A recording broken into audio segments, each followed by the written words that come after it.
దేవుని యొక్క అతి ఘనమైన నామమునకు స్తోత్రం కలుగునుగాక. ఈ పునరుద్ధాన దినమున మీకందరికీ వందనాలు తెలియచేస్తున్నాను. ఎలా ఉన్నారండి? అందరూ బాగున్నారా? ప్రతిరోజు మీ కొరకు, మీ కుటుంబాల కొరకు మేము ప్రార్థించుచున్నామని చెప్పడానికి నేను ఎంతగానో సంతోషిస్తున్నాను. మీరు కూడా ప్రతిదినము మా కుటుంబం కొరకు, మా పరిచర్యల కొరకు ప్రార్థించవలసిందిగా ప్రభు పేరట మీకు తెలియచేస్తున్నాం.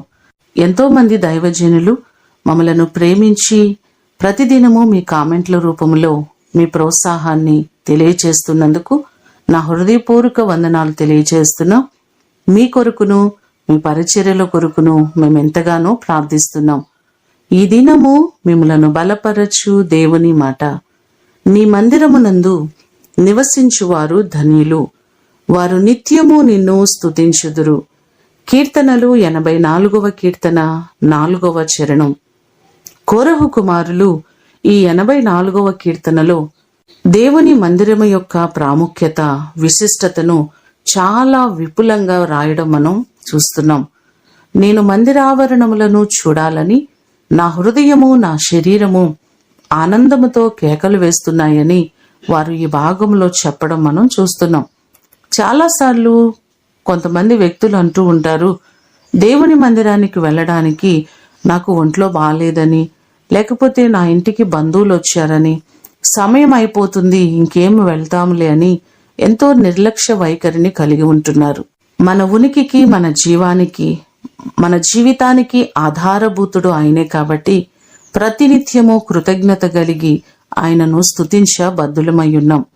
ఈ మాటలు వింటున్న మీకందరికీ దేవుని మందిరములో ఉన్న సంతోషము, దేవుని మందిరములో ఉన్న సమాధానము, ఆశీర్వాదము మీకు కలుగునుగాక. ప్రార్థన చేసుకుందాం.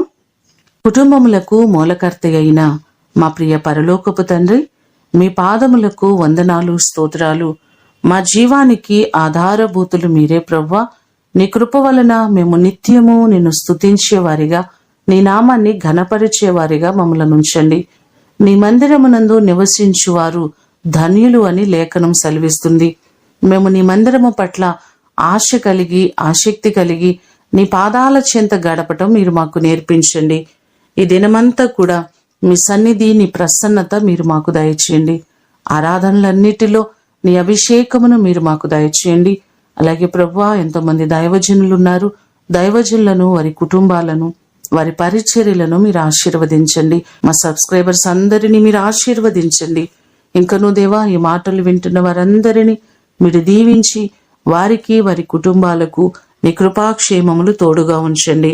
వారు చేస్తున్న పని పాటలన్నిటిలో మీ దీవెన, మీ ఆశీర్వాదము సమృద్ధిగా మీరు కలుగ చేయమని యేసు అతి ఘనమైన నామమున అడిగి వేడుకొని పొందియున్నాము తండ్రి. ఆమేన్. దేవుడు మిమ్ములను దీవించునుగాక.